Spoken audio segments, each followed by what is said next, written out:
Թմրանյութերի տարածումը Հայաստանում հասել է ահագնացող տեմպերի։ Այն հայտնվել է գրեթե յուրաքանչյուր դպրոց, յուրաքանչյուր բակ։ Ընդ որում դրանում բավականին մեծ մասնակցություն ունեն դեռահասները դպրոցներում, բակերում։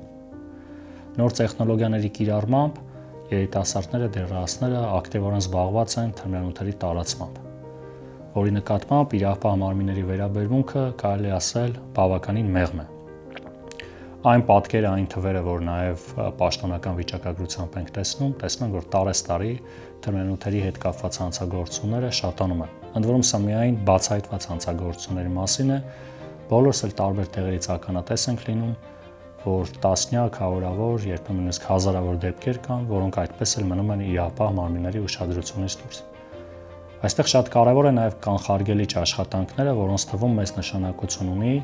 պատիժների խստացումը։ Մենք առաջարկում ենք թմրանյութերի տարածման, առավել ևս տեղեկատվական տեխնոլոգիաների օգտագործմամբ, քարոզ, գովազդ, այդ ամենի համար քրեական օրենսգրքով սահմանված բավականին ցածր պատժամիջոցները վերավորակավորել եւ դարձնել առանձնապես ծանր հանցագործություն եւ պատիժ սահմանել առնվազն 10 տարի։ Այս ուղղությամբ հասարակության եւ առաջին հերթին իրապահ մարմինների աշխատանքը առաջնային է, քանի որ այն արդեն դարձել է ազգային անվտանգության խնդիր։